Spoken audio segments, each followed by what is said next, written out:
We found another local coffee company. This one we got at the Country Meat Market in Woodruff, and it is the Reidville Roast. The All Station Roastery. If you're on Reidville Road in Spartanburg and you keep going, you get to this place where they have coffee, and apparently they actually roast it themselves there. So that's not far from our house, so we're going to try this coffee. We've not been in that place. Maybe we'll go one day. Could be. Emma ground this because we bought the beans. Reidville Roast. Medium roast. And it says it has notes of vanilla, chocolate, and graham cracker. I might have to try and turn this one into a cold coffee. Emma likes cold coffee for some reason. So, with lots of cream. Yes. Basically just caffeinated dairy product. Yeah. So Reidville is a little town. It's between Spartanburg and Greenville. The last coffee we tried from Sanitary Market in Lawrence was good. So I saw this one, I thought, oh yeah. And there's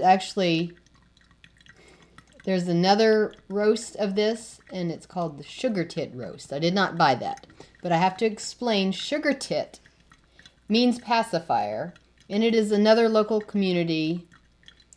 Actually, I've seen where they do that. Yeah, there's Sugar Tit. What do they make? Beer, liquor, of some kind. But if you are on Reidville Road and you turn left toward Reidville, there is the Sugar Tit. I think a brewery. Yeah. Sugar Tit is a little community right there. But I didn't want to entitle the video Sugar Tit because I didn't know how YouTube would feel about that language. But it is the actual name of a community in the Spartanburg area.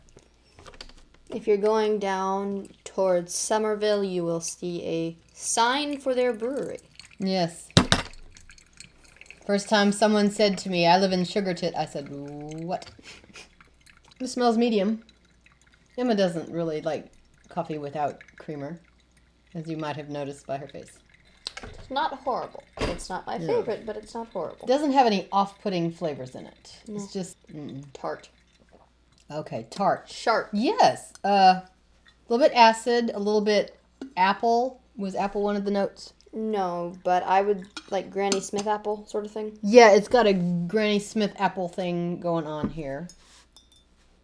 That's what I get, a little bit of acidity, which people like in their coffee. Everybody's different what they want, but acidity is one of the things people look for in coffee. What I look for coffee is cream. This is actually half and half. But then it deepens it. Oh, I already like it better. And yes, we do like coffee with our cream. A little bit. Yes. It's got the toffee coffee effect. Once you add a dairy product, it becomes nicely, burnt sugarish. Vanilla, milk chocolate, and graham cracker. Do you get graham cracker? I'm not getting graham cracker. I still get the tart. Mm-hmm. It's not bad. You think we should try the Sugar Tit one later? Also, there was another local brand at the Country Meat store that we might also have to try later. A little bit of a s'mores thing going on. Yeah, I get the graham cracker. Yeah. I mean, it's not burnt marshmallow. It's not pure graham cracker. It's like I think the milk chocolate and vanilla make it taste like the s'mores. Yeah.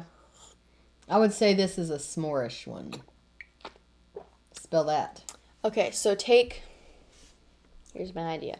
Take some marshmallow whip. What's that called? Marshmallow cream, that white stuff in a jar? Yeah. Take some of the white stuff in a jar and put it on top of your stuff, and then then take a graham cracker. And then light a match. And then take a graham cracker and crumble it up.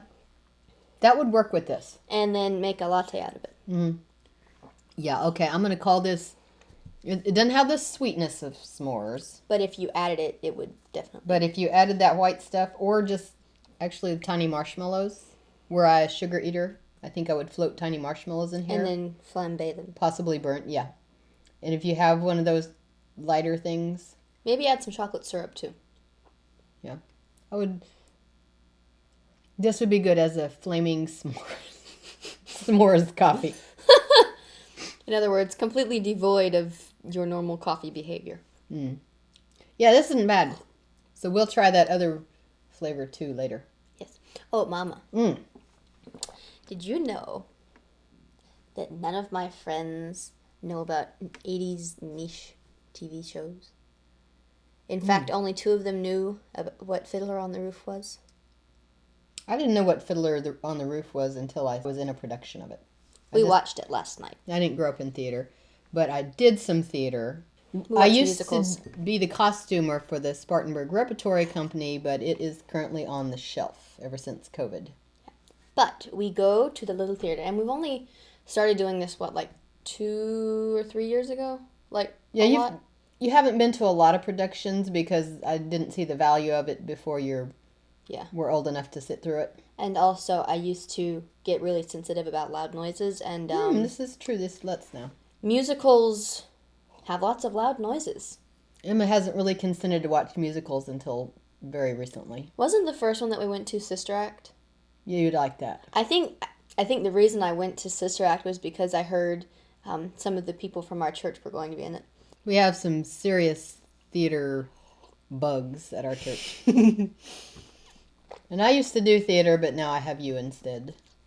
So take your child to see some productions while you are able to form her tastes so that she doesn't go and find what someone else likes later. The Spartanburg Little Theater is putting on Cinderella and Murder on the Orient Express, and I want to go to both of them.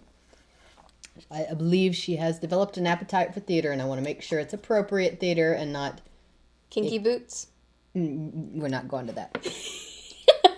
I'm going to be involved in shaping her taste for theater. And you should be involved in your kids' taste for whatever it is that you want them to be exposed to. And until we see you again... Make sure to make time for tea and a good book.